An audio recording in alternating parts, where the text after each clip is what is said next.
Hey everybody.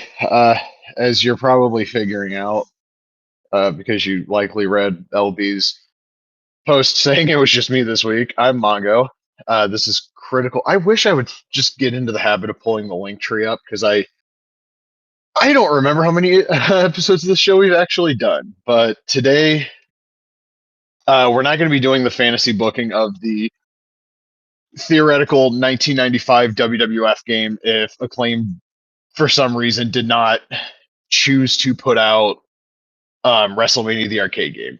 LB's having some sleep deprivation issues, which I can absolutely relate to. I didn't exactly get a lot of sleep myself last night. I watched the UFC, and it is also fucking freezing where I currently am sitting. And there's a chance if you reside in the United States of America, there's a high degree of likelihood that it's also pretty fucking cold and probably snowing or freezing rain where you are too. Something like I guess 30 states are dealing with this monstrous winter storm that as I look out my front window right now, I have a very hard time discerning where the parking lot ends next to my house and where the sidewalk begins, and also where the sidewalk and grass meet and where that also turns into the street. What I'm saying is there's a lot of fucking snow on the ground and it is blowing everywhere. It's like a four horseman party in 1986.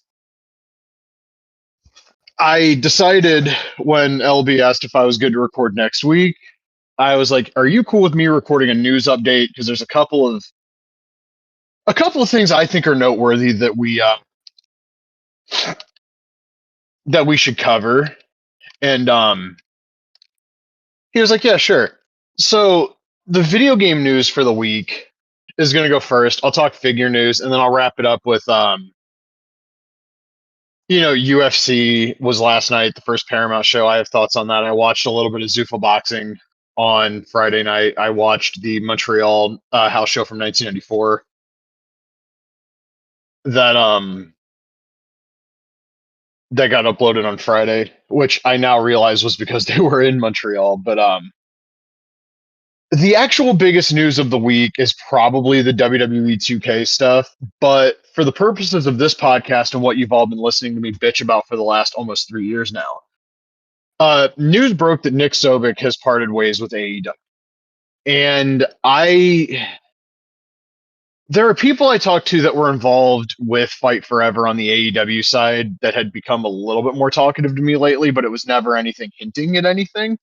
It was just people, just people like, "Hey man, how you doing?"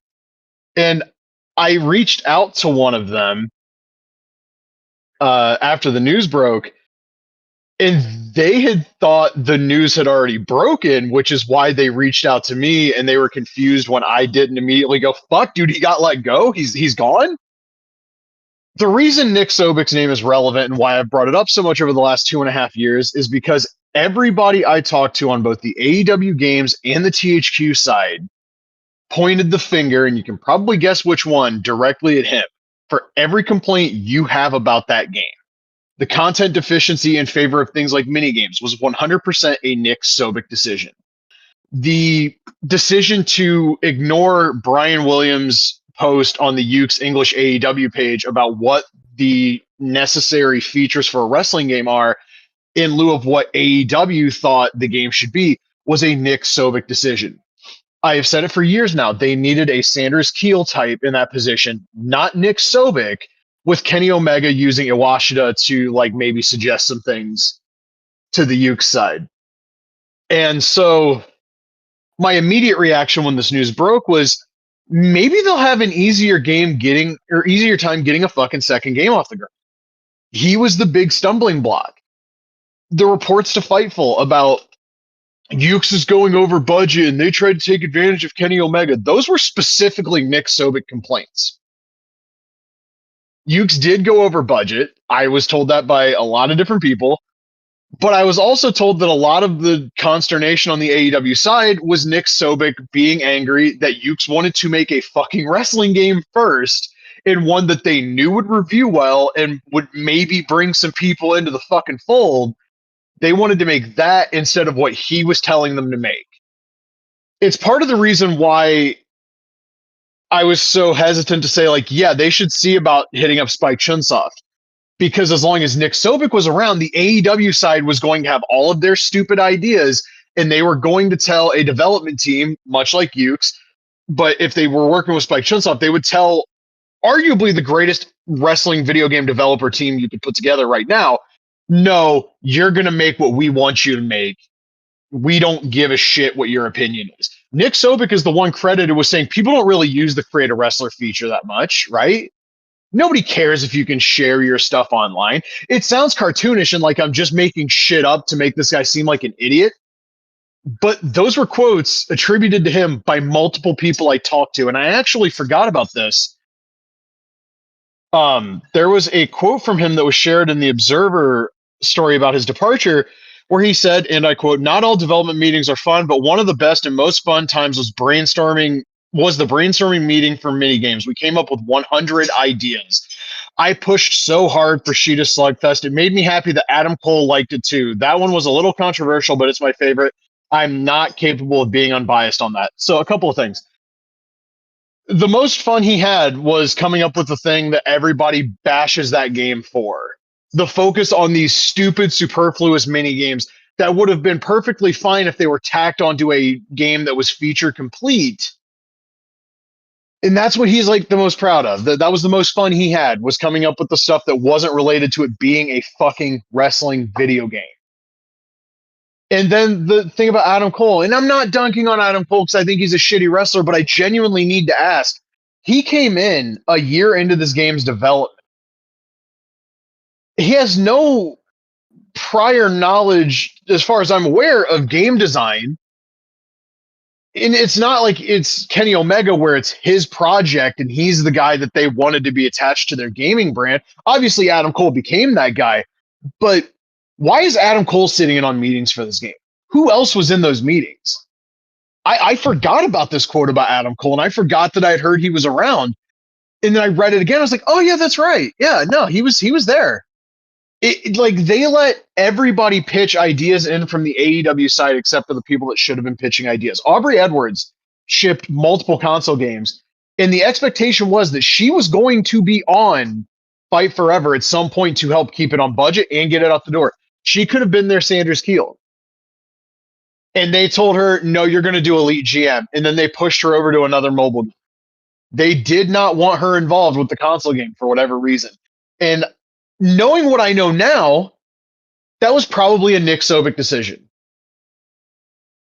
I've hinted at this a lot over the last couple of years, and I guess I can say it flat out now. And if this makes it to Brian Williams, he can confirm or deny, but I was told that Nik Sobic and the interactions with him and Nik Sobic pushing different priorities than what YUKES thought should be the priorities for Fight Forever is a big part of why he left. I've probably actually said that already, but that's like the direct line that I got from one of the people that worked on the AEW side was like, yeah, that guy from YUKES left. He didn't like that he was constantly being told, no, we need to do this. Yeah, we know you think that's what we need you to do, but no, we actually need you to do this. So yeah, my hope is that this makes it a little bit easier for AEW to get a game off the ground and to get a game pushed through development, because make no mistake about it, they went to Fightful and they went to Mike Straw specifically to push the narrative that YUKES was hard to work with, and that's why this game was taking so long. When it was the AEW side of development trying to pull YUKES in 14 different directions, when YUKES was singularly focused on making a good game. You don't think YUKES felt like they had something to prove after 2K led a smear campaign against them? You don't think that YUKES wanted to view Fight Forever as a statement game? And something else that I think I alluded to a friend, I don't think I said this on Critical last week, but that Dre 41 Gaming interview with Brian Williams where he referenced a project the Osaka team was working on. I don't remember if I've ever said this publicly, but I had heard a few months after that interview, but I'd heard nonetheless that there was a New Japan game in development at YUKES. And I also had it insinuated to me by somebody who was honestly probably just speculating, but there may have been a suggestion by AEW because they weren't working with New Japan closely at the time.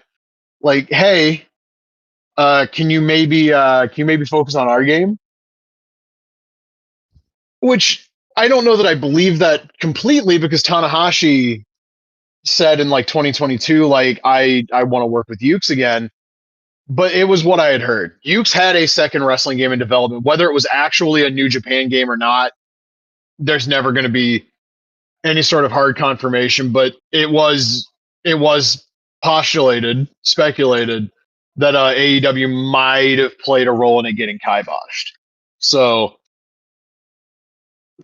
there were points last year where AEW were talking to publishers, trying to get something going. We do not know. We don't know any actual names of companies they talked to. I know Capcom was speculated because of the Kenny Omega connection. I know that there were people that really thought they were talking to EA. I can probably safely guarantee you that they did not talk to EA.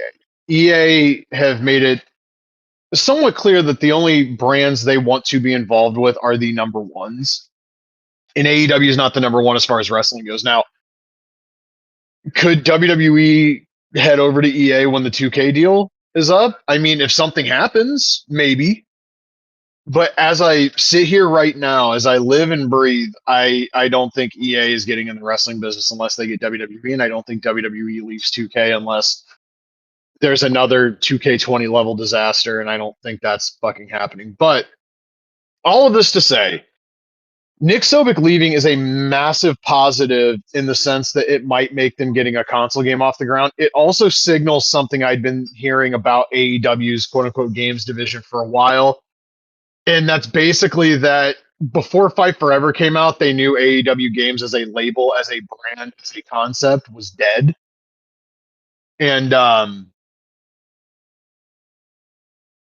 you know, this kind of confirms it because he was the guy that was at the top. But, we'll see where that goes. Speaking of WWE 2K, we got two different special edition announcements. And a friend just messaged me about one of them. So on Friday, it was announced that there would be an Attitude Era edition of the game. There was a trailer. I kind of just glanced over it. The cover features Triple H with his titties photoshopped and the not winged eagle, goddamn big gold still on. 99 Undertaker, Steve Austin, 2000 Kane, Shawn Michaels from 97, The Rock, China, Trish Stratus, Lita, the Dudley Boys from 2001, Stephanie McMahon, Kurt Angle, if I didn't already say that.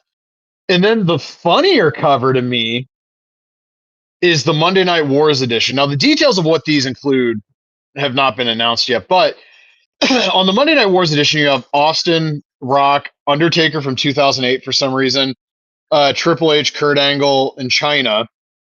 And on the WCW side, you have Eric Bischoff, Booker T from 2007 for some reason, Goldberg from 2003 for some reason, Razor Ramon for some reason. That actually might be a Diesel picture for Kevin Nash too, actually. And then Hollywood Hulk Hogan. The Attitude Era thing makes a lot of sense when you consider Three Stages of Hell is back, I Quit is back, Inferno match is back, and the Dumpster match is back. My question when I saw this was, is this going to be a big supplemental DLC pack? Or is this going to be an extra showcase? Because we know CM Punk is the cover athlete and he is going to be the focal point of the showcase. I have not checked Insider Gaming to see if Mike Straw has had anything to say about this at all. One thing I think is very interesting is that we did have, from what I could tell in the comments on Instagram, a lot of people balking at the idea of an Attitude Era edition. Like, how many times are you going to go back to this well? And it's true. This WWE game series in the last 15 years have dove into the Attitude Era nostalgia cookie jar 3 times.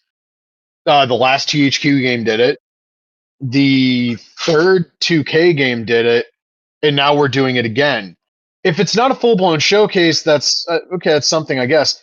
But that gets me to this point of, so if it's just DLC, is a lot of this going to be fucking my faction bullshit?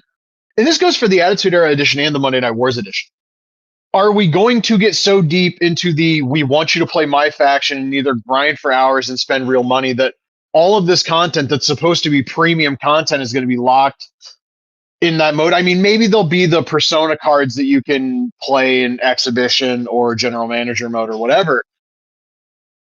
But I hate the idea of these games costing so much money, and a lot of it is tied to content that once these servers go down, because they're only up for like 2 fucking years, once these servers go down, if these cards don't cross over, you've lost the stuff you've paid for. Unless, obviously, this is the part where LB would correctly point out to me, if you're on PC, you'd have it forever because mods. But if you're like a console gamer, if one of these big editions of the game has a collector's edition, and like say the Monday Night War one comes with a whole bunch of extra content, right? If it's not physical and a bunch of that stuff's my faction, you buy it on PS5, you're fucked. You're only going to have that as long as those servers are up. Whereas if it's not my faction necessarily and it's on disc and it crosses over, then you would obviously have it forever. I don't know, man. None of this gets me particularly excited about the game. A Monday Night Wars pack would have meant a lot more, probably a decade ago when they had Sting and Ric Flair. And, basically everybody, I mean, Hogan wasn't back in the farm yet, but they had basically everybody you would need for this. And also, I know that technically 2000 and 2001 were the war. Seeing Kurt Angle representing the WWF on a Monday Night War graphic is fucking bizarre. It is so weird and surreal. Where's Mick Foley on that cover? I mean, I can guess what they might have done with Mick Foley in this game in general. Where's Kane? You could have put Shawn Michaels on this cover. you could have put a lot of different people on this particular cover, and I can't get past like Rock from 01, which that's appropriate at least. But like 07 Booker, 03 Goldberg, Hall and Nash from the WWF. This is something it feels like the WWE like QA team would never have let get through 20 years ago. As weird as that sounds, it feels like something they would have absolutely not. I mean, they wouldn't have done a Monday Night War edition of SmackDown 20 years ago. But my point is, like, a cover that's like this obviously fucked up would not have made it past whoever was approving stuff in the 2000s. It is crazy how far their standards have fallen, but they don't care. They're making a boatload of fucking money. Raw is tomorrow night. I'm suspecting that's when they announce the CM Punk cover. Pre-orders will go live on Friday the 30th. I'm assuming the price spread's going to be, 70, 100, and 170 like last year, I think was. I just can't. Look, man, if you're going to get swept up in the Attitude Era nostalgia, download Project 64, No Mercy, and WrestleMania 2000. Just have yourself a fucking fun time. If you're going to get swept up in the Monday Night War nostalgia, go fucking download any number of the Aki ROM hacks that give you the WWF and WCW guys in the same game. There's no reason to support this shit, man. Like, now maybe I'm saying all of this and they're going to have a mode that makes, the Monday Night Wars edition for $170. It makes the game play like Revenge, but I don't think that's going to happen. I think they're a little too fucking arrogant to do anything cool like that. And I have to note this, and I'm recording by myself so I can talk all the shit that I want. I saw a YouTuber saying like UPW will be our forever wrestling game. LB and I have talked about this a bunch. Y'all gotta stop doing this shit. Y'all gotta stop. I mean, I'm guilty of it. I thought Fight Forever was going to be like a classic, and it's like a solid, 6.5 out of 10. Y'all gotta stop acting like every indie wrestling game that tells you a bunch of bullshit is gonna fucking be the next like Fire Pro Wrestling. And also, I have to bring this up because the parallels, they just fucking listen, man. I am convinced on some level, and I mean this with all due respect, but I am convinced that Sam is fucking ribbing me at this point. Because it got sent to me, I believe this is from their Facebook. Hyperfocus Games is very proud to finally announce that we have been selected as part of this year's Yuki Video Games Growth Program. This program helps small developers with publishing and government funding. There's another fucking PWX parallel with this game, bro. I'm not even trying to be mean. I'm not even being conspiratorial at this point. He is literally just checking the fucking boxes. And that's fine. I just think this is incredibly weird. Like, how does this keep lining up, man? That's what I want to know. How does this keep lining up? But I need the people that are doing like the YouTube clickbait and stuff to fucking just stop, man. I understand like some of y'all try to monetize your shit and make a little money off of YouTube, but like stuff like this ages badly. Kenny Bomb with 2K26, like they just announced greatness. No, they didn't. There's nothing new on any of these covers. These people are all in like the last few fucking video games. Like, can we please stop this shit? Can we please start calling stuff for what it is? I feel like I'm going insane every time a wrestling video game video is recommended to me on YouTube. If you like the 2K games, that's fine. But the weird overflowing positivity a lot of these guys and girls have on YouTube is crazy to me. Like, these games do not launch in a state where it's like, oh yeah, this is worth the money I paid for it. And to be honest, the last wrestling game that did launch in a state where I was like, this is worth the money I paid for it was Fire Pro in early access. I don't think the PS4 version was worth the asking price day one. I still think the full bundle is the way to go, and even that's like a little bit of an ask unless it's on sale.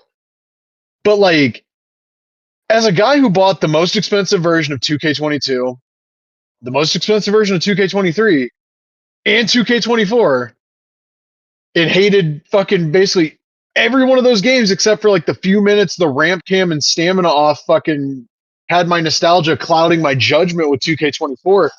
These games are not fucking good. They are not worth the asking price. Maybe on sale I could see an argument, but like sight unseen, you haven't seen a lick of actual game footage of this game and like, oh, they announced greatness. No, they announced a bunch of shit that was already in the fucking game, bro.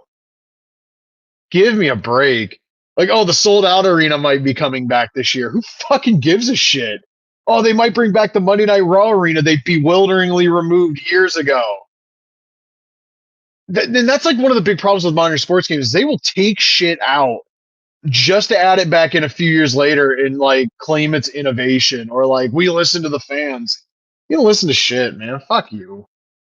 And I saw some speculation on the F4W website when they posted their article about the Attitude Era mode. There was speculation there wouldn't be a 2K release this year. By fucking who? This is not how the yearly sports game model has operated since the fucking dawning of the Madden franchise in the early 90s. There was 1 year that they took off, which was 2K21. They canceled that shit, and they decided we're going to do a Mania season release, which makes the most sense. But 21 was the only year that there hasn't been a major WWE console game. I can't call Battlegrounds major. But 2021 was the only year since like what, 1997? 1 year and 25, and all of a sudden we're gonna act like the fact there's a 2K game releasing in March is ever in doubt? Are you fucking kidding me? Jesus Christ, man. Jeez, so that's the video game news, the wrestling video game news for this week. I do have a little bit of miscellaneous video game news that maybe speaks to some things that frustrate me in the video game community. Ubisoft announced, or it wasn't announced, it might have just been leaked, the Prince of Persia: Sands of Time remake has been canceled. And this is a remake that famously, when it was originally revealed, a lot of people shit on it for the way that it looked. And we're like, oh my God, why doesn't this look like a modern game? So Ubisoft scrapped an entire, like a whole ass game to go back to square one, spent tens of millions of dollars on it. Years later, it's like, oh, it's definitely coming out in 2026. Tom Henderson said it was going to be shadow dropped. It obviously wasn't. And then a few days later, it was canceled. A remake of a beloved game from arguably the most beloved video game system of all time. I know it was a multi-platform game, but anybody I've ever heard talk about the game talks about it on the PS2. You can't get that out the door. We have gone so far with this industry that you can't fucking push a PS2 remake out the door because there might be a chance of people not being happy with the graphical style if you don't do a full-on quote-unquote modern remake. It is absolutely insane to me that people think this way, and that, you know, Ubisoft wants a few of their franchises to be billion-dollar franchises, whatever the fuck that means. I gotta tell you, I don't think we're getting that fucking Splinter Cell remake now. I don't think we're getting that Rainbow Six Siege turn-based tactics game now. If their whole aim is to make games that are massively profitable and billion-dollar yearly franchises, I don't think they're going to take a swing on something like Prince of Persia: The Lost Crown again. Again, that turn-based tactics game, that game's probably like on the cutting room floor somewhere in the Ubisoft offices, and it gives me a really bad feeling for the video game industry as a whole, going into 2026 and obviously beyond. Obviously, 2026, but it's yeah, not good times. And they still apparently view Prince of Persia as a tentpole franchise, which is weird because you canceled a remake of maybe the single most beloved game in the entire franchise. And that kind of had me a little bit down this week. I probably wouldn't have bought the remake, but like, goddamn, how does that not get out the door? In terms of action figure news, it was hard confirmed to me by somebody that knows that Jazzwares AEW is done. I saw Kyle Peterson teasing like, "Oh, there's an aspect to this that I haven't seen anybody mention." And anybody that knows me knows I think Kyle Peterson's a fucking goof. His videos are not funny. The bit where, "Oh, I got Todd McFarlane on the couch." No, you don't. That shit's not funny, dude. You're like a middle-aged guy. Quit being fucking lame. But Kyle Peterson is very close with Jeremy Pitt, and he mentioned, and I thought this was interesting, that AEW might have asked Jazzwares for more money, and Jazzwares might not have wanted to pony up because they didn't see a break even, and AEW doesn't have the big stars like WWE. And here's the thing, man. There's no way Kyle Peterson came up with that on his own. That is 100% fed to him by Jeremy fucking Pidower. Which says to me that AEW might have went like, "Hey, our deal's up. This company might be willing to offer us this. Are you willing to match it?" I could see that being the scenario where AEW asks for more money. What we know about Tony Khan is he's incredibly loyal to the people he works with. They still have not dumped Pro Wrestling Tees. But I don't see that company, given its history, going to its longest licensing partner that is not Pro Wrestling Tees and going, "Hey, can you guys give us more money or we're out?" That doesn't track for AEW. But it does track for a bullshit story that Jeremy Pidower would tell. And I know that's really cynical of me. I know I'm very famously anti-Jeremy Pidower on this show because I think that a lot of the things he's credited with are overblown and they don't actually make a whole lot of fucking sense when you look at the statements in context of the time that they are supposed to be, you know, reflective of. But this really feels like a guy who got a license because he thought, if I just do the same thing I did with WWE, this will work the way it did and we can get the WWE license when they're done with Mattel. That was kind of his logic with the TNA line in 2010. That line lasted a couple of years at retail, and then it died off. Like the last few series were just an endless cycle of remakes of or repaints of Jeff Hardy, Ken Anderson, and Velvet Sky. The AEW line started off really hot. Obviously, the pandemic plays a part in that because FOMO was a real thing. Like, people were really scared to not be able to get in on series one of those figures, which led to them famously overproducing a couple of waves, unmatched Series 3 with the Dark Order being a huge, colossal, easily like identifiable mistake. And they also overproduced Unrivaled Series 3, which had the All-In Young Bucks and the Hikaru Shida.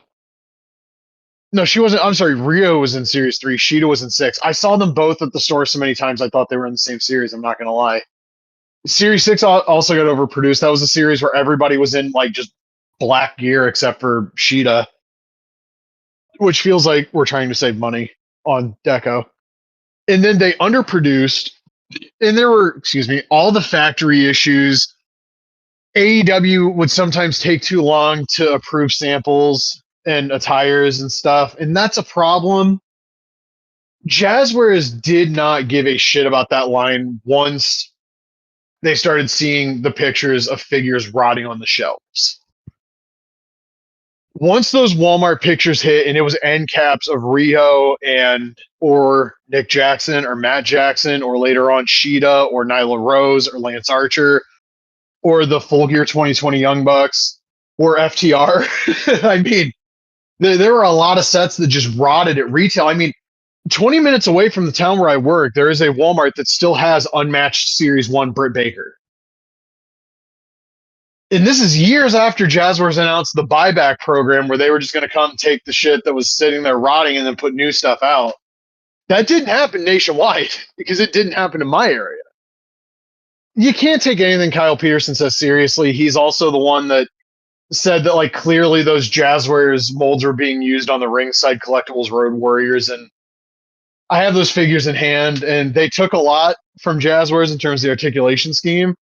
Those those do not use the same molds. They do not feel the same in hand. And that's probably the most noteworthy wrestling figure news this week, at least. I don't think there's been, I just looked at the Major Pod Instagram. I don't think any big WWE figure news has happened. Obviously, there's not going to be a lot of AEW figure news this year. Oh, Zombie Sailor licensed return to Silent Hill. Apparently, there's going to be a shock drop for the Arsenio Hall Macho King Retro. Aldo Montoya, 1 of 1,000, is coming. There's 2 20-foot cargo containers of figures that have never been made available before. My big question at this point is, where are those fucking Pinnacle Collection figures? They were on the water like a month and a half ago. And barring the customs clearance process, this stuff only takes like a month and a half. So if they're sitting there waiting customs clearance, I get it. But nothing he's saying suggests that. And I was sympathetic when it was like, okay, he's going to miss Christmas, but like January, February is still not bad. He posted a graphic of like the conventions he's going to be at. And one of them is WrestleCon, and on the graphic, and this could just be because it's the graphic, but he had the Pinnacle Collection figures in WrestleMania weekends in April. I'm going to be a lot less nice about it. And I know that Zombie has long lead times and like can't really control things once the cargo ship's on the water and all this stuff. But I'm not going to be a whole lot nicer about it than I am right now, where I say like, why the fuck? They allegedly had a capped edition size. They were already finished.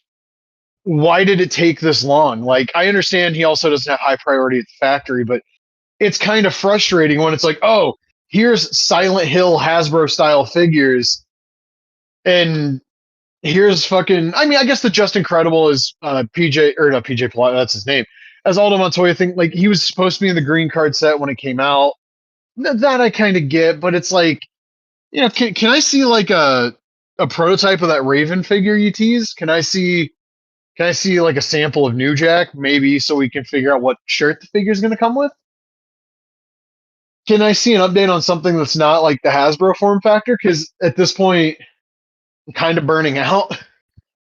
There's figures he has coming that I want, like the ECW guys. I'll buy.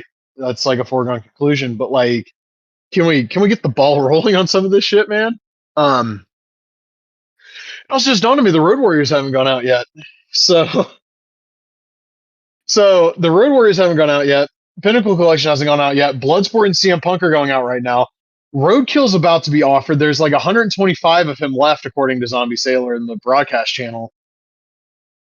I just, brother, what are we fucking doing here? Still makes great action figures though, so I'm not gonna complain much harder. Speaking of action figures, thanks to Brody Poe, we have a massive leak of upcoming McFarlane figures. And anybody who listened last week probably heard me get a little giddy about the Connor McDavid articulated sports picks figure that had released. And for the price point, I think it's a pretty nice figure. Obviously, McFarlane's paint applications are not as good as they were a few years ago, but Deco is expensive, and I guess I understand it. And for $23 on a 6-inch articulated figure, I think my bigger problem would probably be the articulation than the paint apps, because I the paint's not my problem with that McDavid figure. I kind of wish we could get double jointed elbows and knees on some of these things, but it is what it is. So in this leak, a couple of things caught my eye. We are getting both MLB and NBA 6-inch articulated figures. The MLB set, Wave 1, will consist of Francisco Lindor of the Mets, Vladimir Guerrero Jr. of the Toronto Blue Jays, Bryce Harper of the Phillies, Aaron Judge of the New York Yankees, and Shohei Ohtani, who obviously plays for the two-time world champion LA Dodgers. That's a strong first wave. Ohtani is the guaranteed like day one pre-order for me, I think. The NBA line is where things get a little bit more interesting. So we have Donovan Mitchell of the Cavaliers, Brandon Ingram of the Toronto Raptors, Victor Wembanyama of the San Antonio Spurs, Steph Curry from the Golden State Warriors, Shai Gilgeous-Alexander of the fraudulent alleged NBA champion Oklahoma City Thunder, LeBron James of the Los Angeles Lakers, Giannis Antetokounmpo of the Milwaukee Bucks, and then we have Larry Bird, and I don't know why I don't know why it's Irvin Magic Johnson. You can just call him Magic. From the Legend series. So these guys were famously included in the leaked lineups of the canceled Hasbro starting lineup figures from a couple of years back. I think if you're going to do Legends for any of these sports, for the NBA specifically, these two are the most obvious, pardon the expression, slam dunk picks you could possibly go with. I mean, maybe Shaq and Kobe, you could make that argument. But I think Bird and Magic are probably the two that I would go with. And then of course Shaq and Kobe second. I could fantasy book an entire like 9-person NBA Legends series like right now, and I'm pretty sure they'd all be guys that McFarlane has made and made as Legends. I don't think any of them would have been made as Reggie Miller would have been made as a contemporary. Shaq was too. I don't think Shaq was made as like a legend. I think those were just like regular ass Shaq figures. But this is exciting. I have the Luka Doncic and Giannis Antetokounmpo Hasbro starting lineup figures that came out in late 2022, and I actually dug them out last night during UFC just to kind of. I was talking with a friend about these, and I kind of was just handling the Luka figure, and I was like, this kind of sucks. This is actually not a very good figure in terms of how it moves. I still think, by virtue of having double jointed elbows and knees, it's probably going to have a better articulation scheme than what McFarlane will probably go with for these. My bigger issue than articulation, especially with the basketball figures, is going to be the scaling. Like, Victor Wembanyama is a guy that needs like body specific tooling. There has never existed a human being in the history of the world that looks like that guy. He's just like lanky doesn't begin to describe him. It's like God really built a human being that was proportioned like that. So it'll be cool to see that figure. I'm hoping these are scaled well, because I mean, God forbid they do make a Shaq. He's got to be a big guy. Like Shaq's, even by NBA center standards, Shaq was a goddamn monster. Just huge guy. Like, you can't have him use the same body as like Giannis. Like it wouldn't work. Baseball, you could probably get away a little bit more with parts reuse, honestly. Um, but with the NBA line, you got to do some unique tooling. We can't have these guys sharing like bodies. That's that's a really good way to piss off a market that is begging, like desperately begging you to step up and do these things. It was also leaked that Todd's doing the NBA posed figures again. We're getting Scotty Barnes of the Toronto Raptors, Anthony Edwards of the Minnesota Timberwolves, Nikola Jokic of the Denver Nuggets, and Luka Doncic as an LA Laker. I kind of wish Jokic was in the 6-inch line because he kind of did get the shaft when it came to starting lineup in 2022. I really thought at the time and still do that they should have went with him over Embiid or Ja Morant. And maybe if there's a wave two, Joker makes it in. I mean, Todd loves characters named Joker. We know that, for crying out loud. God, does he do a Jokerize Nikola Jokic before he loses the DC license? I wonder. I hope he doesn't hear this podcast. That's a horrible idea. Don't do it, Todd. Just don't fucking do it. Um, if the Connor McDavid Olympics figure is anything to go by, these will retail for not posed. The articulated figures will retail for $22.99, which I think is probably fair. Um, I think if he does UFC, they're going to have to be more articulated, which would lead to a higher price point, which probably leads to that line dying a death the way every other UFC toy line has died a fucking death. So I want it, but I don't want to deal with the reality of what it would be so much. Elsewhere, we have confirmation that Todd is working on God of War figures, specifically Norse God of War. There's an elite Kratos coming, and then there's Kratos and another character whose name I am not going to pronounce because fuck it. Einarjars? Maybe? That's probably it. That's probably not it, actually. Either way, we have God of War figures coming based on the Norse games. And then, infuriatingly, there were a couple of Mortal Kombat figures part of this leak. And it goes to what I was worried about with this line. So, right underneath the NBA posed figures and right before Kratos, I see MK Classics Wave 5, Ice Clone Sub Zero, and Invisible Reptile. Now, I have no problem if Ice Clone Sub Zero is part of a 2-pack with a regular Sub Zero, or even one of the dumb 2-packs that Todd has been doing where you get like a weirdo variation of a character. But I have a massive problem because I know that this is going to be the Mortal Kombat 2 Sub Zero with translucent blue plastic. The Ice Clone does not exist in Mortal Kombat 2 or 1 if he uses that head. That is an attack Sub Zero gets in Mortal Kombat 3. I'm like 99% sure. So we're already getting into him just churning out figures using the same tooling when there's still, we don't have Jax, we don't have Kung Lao, we don't have Shang Tsung, we don't have Shao Kahn, we don't have Kintaro, we don't have Jade, we don't have Noob Saibot, we don't have Smoke. The last 3 characters I just mentioned would all be ways to reuse that tooling and put out popular characters that would sell, and the only thing you're doing different is the paint application. But we're jumping into the deep end with these. I would have no problem with these as like a Comic Con exclusive or a retailer exclusive while he's still pushing out the Mortal Kombat 2 roster. But that we don't have Johnny Cage for Mortal Kombat 2. It's another one I just thought about.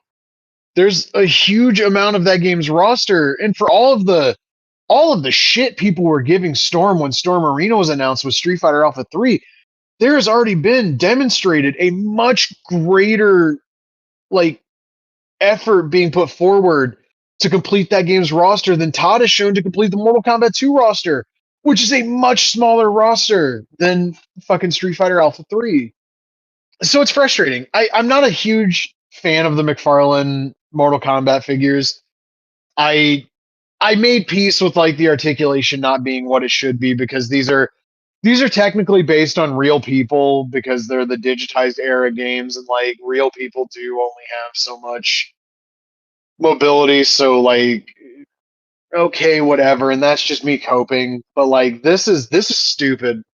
This is really really stupid. And I'm kind of glad I didn't jump in on this line back when the Legacy Collection came out and there was all the nostalgia for that era of the Mortal Kombat games going around. I'm glad that I didn't, you know, dive fucking headfirst into this Mortal Kombat line by McFarlane. But I will say, like, the NBA and MLB lines are exciting. I think that if he makes NFL articulated sports picks, especially if he makes Legends, it would be really hard for me to pass those up. I mean, again, MLB, I'm buying Otani for sure. The NBA line, I hate Larry Bird, but I gotta have Larry Bird and Magic. Wembanyama is like an obvious pick.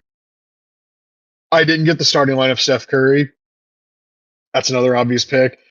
And I have the starting lineup of Giannis, but this is probably going to be a much better figure of Giannis. So it's going to be interesting to see if the guys that won NBA titles come with the trophy. I suspect they might. I mean, maybe Bird and Magic could, but I'm assuming everybody else is a contemporary figure. So who knows? I'm also curious if they're going to do the sponsor logos on the jerseys. That would be another um, question I would like to have answered. And I noticed that a sports picks themed McFarlane toy show was announced for Thursday at 3 p.m. I will unfortunately be working. It was specifically mentioned that it's like around the Olympics, which I believe the Winter Olympics are about to start in a week or so, and the Super Bowl. So, I mean, they could announce articulated NFL stuff here. It would make a lot of sense. But if articulated NFL stuff was coming, wouldn't it have been part of this like retailer leak? And of course, Toy Fair is, as I sit here right now, Toy Fair is 3 weeks from now. No. Yeah, Toy Fair is 3 weeks from now because it's the weekend of the 14th and 15th. So we'll probably see a lot from Todd McFarlane at Toy Fair. If I recall correctly, he does like to show a lot at the big event. And then I guess because we're trying to blow through everything, and there's probably stuff I'm leaving out. We're going to talk about UFC from last night because I did watch the entire show. And like I said, I did watch ZUFFA Boxing on Friday night, like the majority of it. One thing I'll say is that they got the pacing down with ZUFFA Boxing. No downtime between the fights. The show moved right along. It's modern boxing. Nobody's getting knocked out. I feel like that's probably obvious. But they really just they got through that show quick, which I appreciated. Um, Nothing really stood out. It was, it's modern boxing. Callum Walsh did win the main event. The bigger deal to me on Friday was the October 22nd, 1994 WWF Montreal House show going up. This was headlined by the Jacques Rougeau versus Pierre. I guess it was billed as Jacques' retirement match. He came out to We Are the Champions, so you don't get his entrance. That's a fun match. It's very much like a Memphis match. You get Yokozuna and Undertaker in a casket match and this is going to sound like I'm damning with faint praise, and maybe I am in terms of the Survivor Series one, but it's a much better match than either of their actual casket matches because there's not 400 fucking run-ins. But it's a fun little match. Razor Ramon and Jeff Jarrett have a match that has my favorite 1994 WWF trope, where there's a finish and then the match gets restarted and then immediately Razor beats somebody. It seemingly always happens with like intercontinental title matches in that era. It's very funny. But somebody will win. It'll be like some bullshit, and they'll restart the match. Jarrett, in this case, wins by countout. Says like, I'm not. I wouldn't be happy with a win like that, but your champions like Razor Ramon and Bret Hart would be. So they restart the match. Razor hits the Razor's edge. It's good shit. Adam Bomb beats Quang. That match goes a little bit too long. The Bushwhackers beat Well Done. That match goes 10 minutes. You get an IRS and Sparkplug Holly match on that show if that is anything for you. But it's a very easy show to watch, and people really take for granted that 94 WWF, even though the TV product goes to steaming piles of dog shit almost immediately after SummerSlam, they still had a lot of decent talent on that roster, and it's even at the worst of times, it's still an incredibly easy watch. And I loved that show. Also, that show was the A house show loop when I went to the high school gym a town over from me in 1994. I guess a couple towns over. But we went to a high school gym. The Red Cross rented out the WWF for one night, and we got the B loop of the house show where I got to see Owen Hart versus Davey Boy Smith. Bushwhackers and Well Done and Diesel versus a Head Shrinker were part of the show that I saw, and they were also part of the Montreal show. So it was kind of like a weird little mashup. I think they traded a couple of matches from the A and B loop for that particular loop. I don't know why, but you do get like a 3 or 4 minute Diesel and Head Shrinker Barbarian match. It's kind of cool. I'm not gonna sit here and tell you it's like a classic, but it's a cool little match. And you know it's like a month before Diesel wins the belt, and he's over like a motherfucker in Montreal. They love Big D up there. And seeing this, I'd love to know how many more shows from that era they have. You know, like this is like a year and change before, but there's a July '93 Madison Square Garden show where Bret Hart and Bob Backlund have like a 30-minute match. And there's a handheld of that match, but I wish we had a pro shot version of it, which is what the show is. It's a multi-camera shoot for a house show at the Montreal Forum, which makes me wonder if this was maybe supposed to be a Coliseum video or if this was aired on Canadian television. I don't know, but I would absolutely recommend checking that show out. It is a whole lot of fun. And then, you know, UFC 324 was last night.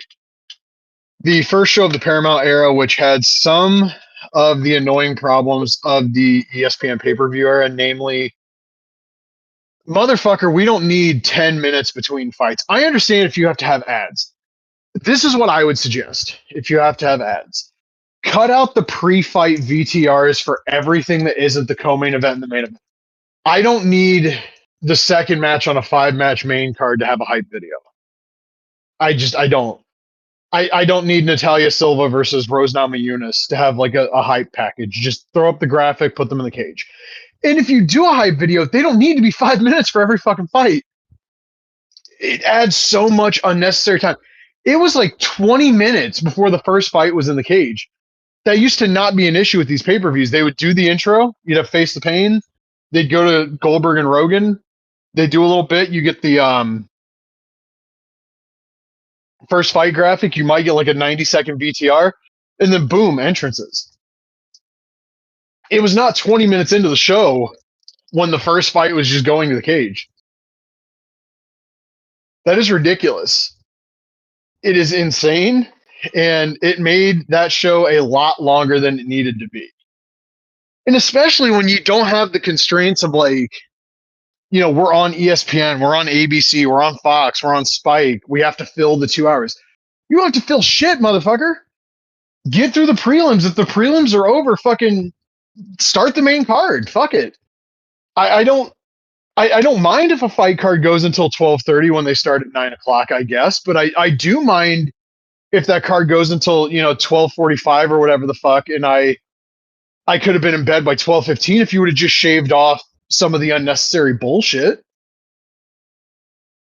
Like, why do I need to see the like pre-commercial shots of the guys warming up, and then you go to a commercial, and then you come back?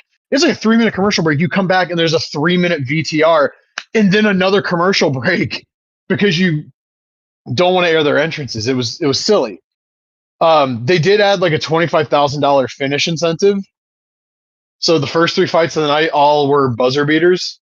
First two at the end of the first, this third one at the end of the third. And then the card kind of just chugged with a bunch of decisions. Like the only main card finish was Derek Lewis getting finished, which was a bizarre. It just kind of felt like he gave up. The main event was great.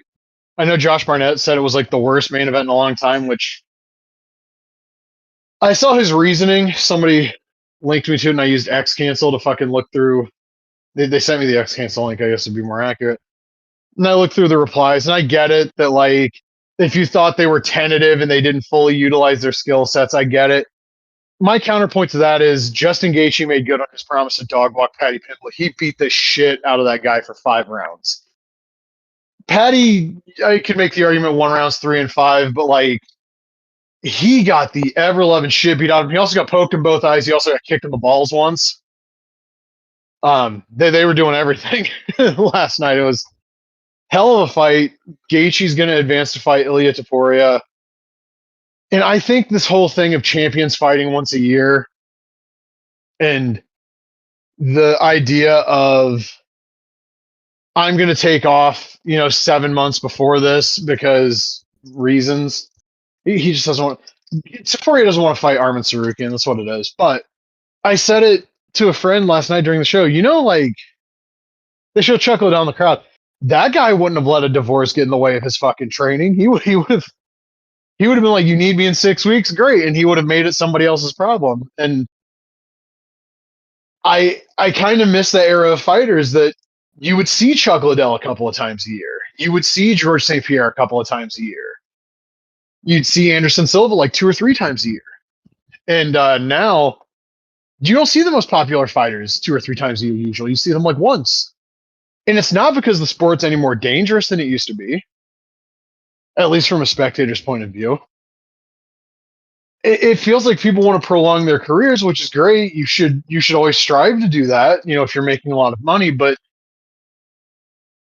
it holds up divisions. It makes title belts meaningless. The belts are meaningless anyway when Diego Lopez can get a title shot for no fucking reason when Lerone Murphy actually should be the one getting the title shot, but that's a whole different fucking debate. The show wasn't bad. I just wish that they would have taken some cues from Zuffa Boxing to like get things out of the cage. Like not everybody needs a Rogan post-fight interview. That used to just be the main card stuff unless there was like a spectacular finish. And all of the fucking Blink 182, man, just bring back Face the Pain. Like you guys commissioned that song. Why the fuck can I not have, STEM on all these shows? It's ridiculous. I said it halfway through the fight last night. Paddy Pimblett was not ready for a UFC main event. Even if you don't factor in the 2 eye pokes and the nut shot, because he blasted Gaethje in the nuts with like the R1 and circle flying knee from the EA games. Even if you don't factor like the fouls in, he still got dog walked. He got outclassed. He got walked through. There's a giant mountain of snow on the corner 2 blocks away, and I have no idea how the fuck it got there. It doesn't appear as though they're plowing anything yet. Why the fuck is that there? Anyway, Paddy Pimblett got the shit beat out of him, and now we're going to see Justin Gaethje versus Ilia Topuria. I don't think that ends well for Justin Gaethje, but Luke Thomas made the point. You look at the wars that guy has been in, all of the fucking damage he's taken, and he's still here. He really is like, and this will make some people mad, I think. He's the closest thing to an American Sakuraba we're ever going to see. He's never in a boring fight. He's ready to go to war whenever he's fucking booked, and he takes a shit ton of damage, win or lose. Like he is the closest thing to Saku, and he's also kind of got that like that permanent CTE stare that Sakuraba has. So like, yeah, I think that's our guy. I think that's our Sakuraba. But yeah, it was an okay show. In a few hours, I will watch the Denver Broncos lose to the New England Patriots, which will be really depressing after the strong showing from the Broncos last week. But I wanted to record this little news update, shit talking session, stream of consciousness, because as I told LB, I don't want next week's episode to be like 4 hours long. There's a chance it is anyway, because as I'm sure this will shock none of the people listening to this. I went way too in depth with like my ideas for this hypothetical 1995 WWF game. Like down to like console specific rosters, gameplay changes across 16-bit to 32-bit. If I could get Photoshop up to mock up a cover for this, I would, but Photoshop and I are not seeing eye to eye on my old ass laptop. But yeah, so in theory, hopefully we will be back next week with that. But until then, you know what? I just want to unequivocally say something real quick before we stop. I denounce everything that's happening in my country right now. I see the stuff that's happening with the Gestapo in Minnesota, and it makes me absolutely sick. The fact that there are people that I know that I'm forced to interact with in everyday life that see no problem with it because they believe everything that they're told breaks my heart. I would have thought after everything we've witnessed collectively as a country over the last 25 years, people would be a lot smarter. It turns out the only thing that's happened is people have like a dangerous degree of brain rot due to Facebook and social media telling them what they want to hear. And it leads to this weird detachment from reality where they watch these things where people are, for no reason, murdered in the street. And they watch these things and they're just like, well, they should have complied. He aimed a gun. He didn't aim a gun. Renee Good was just trying to get away. She posed no danger to that. I'm not going to call the guy an officer. He's not an officer. He's a fucking neo-Nazi hitman. That's what these guys are. And the fact that I still see people on Instagram or when I check Facebook because there's a work Facebook group and I have to know if something's happening. I open Facebook and it just like smashes me in the face. There are people trying to defend this shit and defend the person sitting in the White House.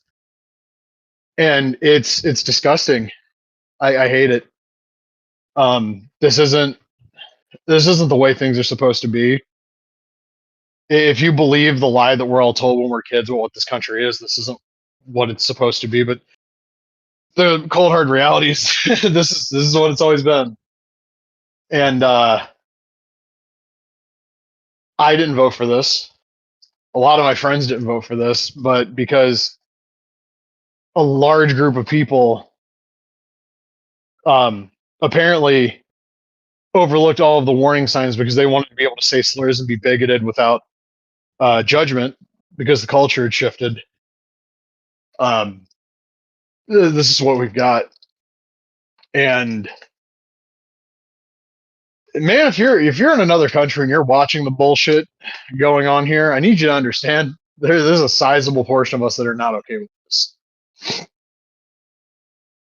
There are a sizable portion of us that absolutely revile what's going on here. And I don't know, like there's allegedly going to be midterm elections this year. I don't think that's happening. And if it does, there's going to be a large amount of voter fraud, just like there was with the 2024 election. But I don't know the way out. I can probably guess it's not going to be good for anybody. And I cannot believe. You know what? I can believe it got here because I watched everything that happened post 9/11. I was a kid, and that shit opened my eyes. I watched a decade plus of people saying you have to put your political differences aside. You know, we're all still human. I don't think that anybody that voted to put the person in power that is currently doing the things that they're doing to American citizens and even people who came here illegally, which by the way is like a fucking civil offense. It's like a parking ticket. It's like littering, for Christ's sake. I don't know, man. It's overwhelming, and I can't believe there are people that think there's nothing wrong with this because there's a lot wrong with it. And man, I never thought I was going to see somebody who made George Bush look like not the biggest piece of shit. I specifically mean W. HW, total piece of shit, but like in W as well, to be clear. But I never thought I would see somebody that would outdo how much of an evil motherfucker that guy was. And like, brother, when this dumb fuck got elected in 2016, there were enough like there were enough people in that fucking, I don't even know, the echo chamber isn't the right word because that's what it is now. There were enough people that were in place that could actually stop a lot of the really crazy bullshit he wanted to do. And now we're seeing what happens when those people are no longer there. Like, he was relatively ineffective the first time. He had the whole playbook drafted by the Heritage Foundation, and there's nobody around to stop it because every one of these soulless GOP fucks has decided they wanted to be a mark for this guy, no matter what the potential damage to them could be long term. And more specifically, with no consideration to what the damage to our country and the world at large would be long term. And I don't sit here and claim to be a political pundit. I'm just a guy that watches a lot of shit happen, and I tend to form opinions on it. But like, if people gotta wake the fuck up, man. I say as I see somebody driving down a road with snow blowing across the street. That's maybe wake up and not travel when it's fucking dangerous too. That'd be a great idea. But yeah, I just want to say this as a dude that lives in the United States but does not necessarily consider himself an American at this point. Like, man, I'm sorry for how this looks because it looks bad, but not all of us wanted this. A lot of us didn't. A lot of us look at this senile, decrepit old fuck wanting to take Greenland and Venezuela and Canada. You know, we're just like, no, they need to be left alone. There's no reason to be doing this. And this is, I mean, there have been so many arguments for like term limits and age limits, but like, if you look at this current fucking setup and you don't think these old fuckers got to get out of here, like this country's government needs to get younger. It needs to absolutely get more educated. And God forbid the midterm elections happen, which the Dems will hopefully, dig their head out of their asses and decide to actually fight for the people for once. We got to get this stuff out of here, and we need to start repairing the relationship with the rest of the world because this is fucking insane. Like this is ridiculous, and it's disgusting and abhorrent. And I just like my mental health is never great, but seeing this stuff, it's like, hey, you just drop the nukes right now, man. I'm ready to go. This is fucking ridiculous. But yeah, on behalf of everybody that didn't vote for this shit, to the rest of the world that has to watch this shit and deal with it, I'm sorry. I tried to do my part, and they stole an election, and now we're all dealing with this fucking bullshit. So until next time, whenever that is, like, take care. Don't be an asshole. Look out for each other. Abolish ICE. Fuck ICE. President's pedophile. Release the Epstein files. The whole nine, man. Just this shit gotta go. That's all I got for you, man. This shit gotta go.